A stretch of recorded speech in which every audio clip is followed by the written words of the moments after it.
வணக்கம் மாணவர்களே, நம்ம 12ஆம் வகுப்பு அணிகள் மற்றும் அணிக்கோவைகளின் பயன்பாடுகளில் பயிற்சி 1.5ல் 3வது கணக்கு பார்க்குறோம். இது வாக்கிய தொடரில் கொடுத்துருக்காங்க. ஆனால் எளிமையான கணக்கு தான், கொஞ்சம் கவனிங்க. ஒரு தொகை 65,000 ரூபாய் 65,000 ஆண்டிற்கு முறையே 6%, 8% மற்றும் 9% என்ற வட்டி வீதத்தில் 3 பத்திரங்களில் முதலீடு செய்யப்படுகிறது. மைண்டில் படிச்சுக்கோங்க. எத்தனை பத்திரம்? 3 பத்திரம். ஓகேவா? மொத்தம் எவ்வளோ ரூபா? 65,000 ரூபா.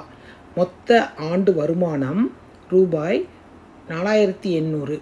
3வது பத்திரத்தில் கிடைக்கும் வருமானமானது 2வது பத்திரத்தில் கிடைக்கும் வருமானத்தை விட 600 அதிகம் எனில் ஒவ்வொரு பத்திரத்திலும் முதலீடு செய்யப்பட்ட தொகையை காண்க. நம்ம இது 10th செஞ்ச அதே பேட்டர்னில் தான் இருக்குது. ஆனால் இங்கே என்னது, அணிக்கோவையை பயன்படுத்தி செய்ய போகிறோம். ஓகேவா? ஃபஸ்ட்டு எத்தனை பத்திரம்? 3 பத்திரம். 3 பத்திரங்களை நம்ம என்ன எடுத்துக்கிறோம்? XYZன்னு எடுத்துக்கிறோம். பத்திரங்கள் முறையே என்ன எடுத்துக்கிறோம்? நம்ம பத்திரங்கள் முறையே எக்ஸ் என நம்ம மாறி எடுக்கிறோம் என்க. ஓகேவா?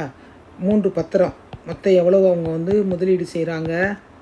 65,000 ரூபா முதலீடு செய்கிறாங்க. ஓகேவா? சரி, எழுதியாச்சு. அடுத்து என்னது? அவங்களுடைய சதவீதம் கொடுத்து வருமானம்னு சொல்லி கொடுத்துட்டாங்க. 6%. அப்படின்னா என்னது? 6x/100 ப்ளஸ் அடுத்து என்னது? 8y/100. அடுத்து என்னது? அடுத்து இசட்டுக்கு என்ன கொடுத்துருக்காங்க? 9%. 9z/100 ஈக்குவல் டு எவ்வளவு? 4,800. எமீச்சிமா எடுத்துக்கோங்க. அப்படின்னா என்ன வரும்? 6x + 8y + 9z. ஒன்றும் கிடையாது, 4,800 போட்டிருக்காங்களா, கூட 2 0 சேர்த்துக்கோ, அவ்வளோதான், முடிஞ்சு போச்சு. அடுத்து 3வது என்ன கொடுத்துருக்காங்க? 3வது பத்திரத்தில் கிடைக்கும் வருமானமானது. அப்படின்னா 3வது பத்திரத்தை எழுதிக்கிறோம். ஓகேவா? வருமானமானது 2வது பத்திரத்தில் கிடைக்கும் வருமானத்தை விட 600 அதிகம். 2வது பத்திரம் என்னது? 8y/100. எவ்வளோ அதிகம்? 600 ரூபா அதிகம். ஓகேவா? இதை ஒரு பக்கமாக கொண்டு வந்துடுவோம். இதுக்கு ஃபஸ்ட்டு நம்ம என்ன செய்வோம்? மீச்சிமாக எடுத்துருவோம். மீச்சிமாக எடுக்கும்போது ஆட்டோமேட்டிக்காக என்ன வரும்? 9z = 8y + 600 கூட 2 0 சேர்த்துக்குவோம். இப்போ எல்லாத்தையும் ஒரு பக்கம் கொண்டு வந்துடுவோம். வரிசையை ஆர்டர் படி எழுதணும்னா 8y -8y போட்டுக்கோ. -8y. இங்கே z கிடையாது, எக்ஸ் இல்லை, 0.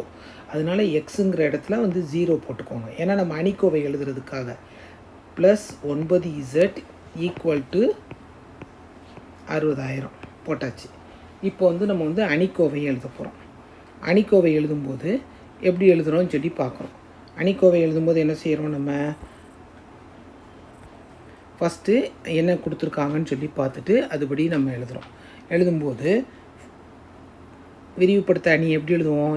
A போட்டு B போட்டு செய்வோம் இல்லையா? அதே பேட்டர்ன் தான். ஃபஸ்ட்டு என்ன கொடுத்துருக்காங்க? 1 1 1. ஃபஸ்ட்டு நம்ம அணியை எழுதிடுவோம். அதுக்கப்புறம் நம்ம எக்ஸ் எழுதுவோம். 6 8 9. அடுத்து 0 -8 9. அதுக்கப்புறம் மதிப்பு ஃபஸ்ட்டு 65,000. அடுத்து என்ன கொடுத்துருக்காங்க? 4,80,000.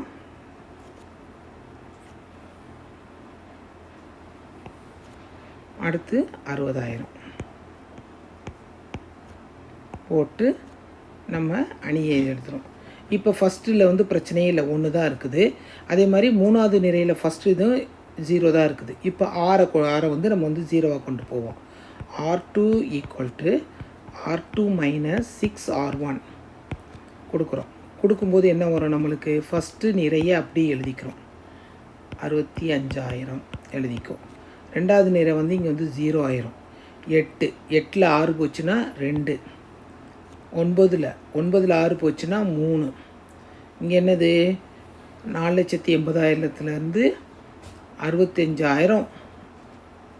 65 × 6 பெருக்கி பாருங்கள். 65 × 6 6×5 30, மிச்சம் 3 36 39.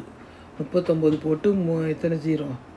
4 0 வந்துச்சு. இப்போ இதை என்ன பண்ணுறோம்? சப்ட்ராக்ட் பண்ணுறோம். சப்ட்ராக்ட் பண்ணும்போது கழிக்கும்போது என்ன வரும் நம்மளுக்கு? 90,000. ஓகேவா? அடுத்து மூணாவது வரிசையில் வந்து என்ன கொடுக்கலாம்? நம்ம மூணாவது வரிசையை அப்படியே எழுதிக்குவோம். அடுத்த ஸ்டெப்பில் மட்டும் நம்ம கொண்டு போவோம். -8 9 அந்த 60,000 அப்படியே எழுதிக்கிறோம். ஓகே, நம்பர்ஸ் தான் கொஞ்சம் பெருசாக இருக்கும், மற்றபடி எல்லாமே எளிமையாக இருக்கும். இப்போ R3யில் வந்து இந்த 8 வந்து நம்ம என்ன செய்ய போகிறோம்? 8ங்கிற இடத்துல வந்து நம்ம 0 கொண்டு வரணும். அதுதான் வந்து இப்போ செய்ய போகிறோம். R3 + 4R2 எடுக்கலாம் இல்லையா? ரெண்டையும் கூட்டினோம்னா நம்மளுக்கு 0 கிடச்சிரும். 65,000. முதல் 2 நிறைகளை அப்படியே எழுதிக்கோங்க, எந்தவித மாற்றமும் பண்ண தேவையில்லை. 0 இங்கே வந்து 0 ஆயிரும். இங்கே வந்து என்னது இருக்குது? 9 இங்கே வந்து 4னா 4 3 12 12 9 21. இங்கே வந்து 60,000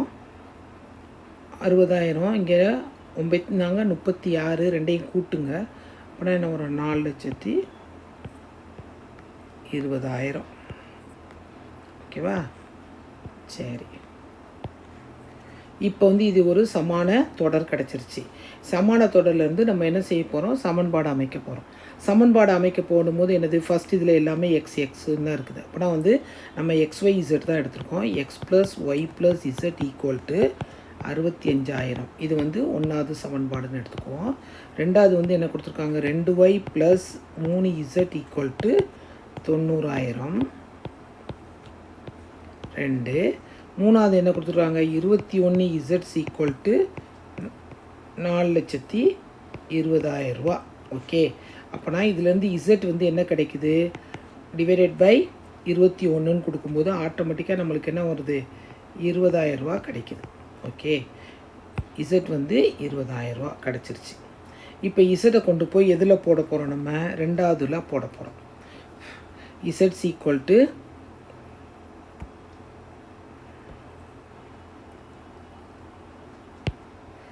Z = 20,000 2 பிரதியிட 2 வந்து என்ன இருக்குது? 2Y போட்டு ப்ளஸ் 3 × 3 6 60,000 = எவ்வளோ இருக்குது? 90,000. அப்படின்னா 2Y = எவ்வளோ வரும்? 30,000 வருது. அப்படின்னா Y = 15,000. இதை ஹைலைட் பண்ணிக்கோங்க. அடுத்து என்ன செய்ய போகிறோம்? நம்மளுக்கு Z கிடச்சிருச்சு.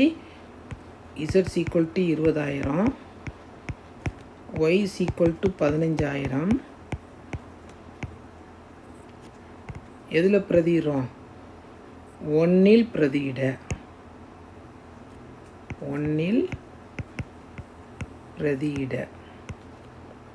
1 வந்து என்னது? X + Y. Xஐ மட்டும் வச்சுக்குவோம். Y வந்து என்னது? 15,000. Z 20,000 = 65,000. ஆனால் X = 65,000 மைனஸ் இங்கே எவ்வளோ இருக்குது? 35,000. ஆனால் X = 30,000. X = 30,000. இப்போ வந்து ஒவ்வொரு பத்திரத்துலேயும் முதலீடு எவ்வளோ முதலீடு செஞ்சுருக்காங்கன்னு தான் கேட்டிருக்காங்க. அப்படின்னா therefore X = 30,000, Y = 15,000, Z = 20,000. Highlight பண்ணிக்கோங்க. தொகைன்னு எழுதும்போது ரூபா போட்டுக்கோங்க. இப்போ நம்ம மாறிகள்னு எழுதும்போது நான் வந்து ரூபா போடலை, ஒவ்வொரு பத்திரத்திலும் முதலீடு செய்யப்பட்டன்னு சொல்லி போட்டு எழுதிக்கோங்க. எப்படி எழுதலாம்? ஒவ்வொரு பத்திரத்திலும்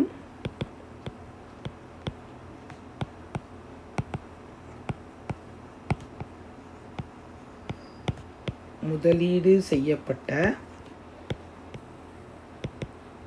கணக்கில் அதான் கேட்டிருக்காங்க, அதனால் அதை எழுதிக்கோங்க. செய்யப்பட்ட தொகை எவ்வளவு?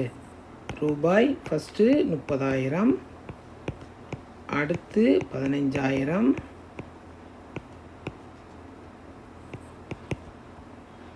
20,000 ரூபா. ஓகே ஸ்டூடெண்ட்ஸ், அடுத்த கணக்கில் சந்திப்போம்.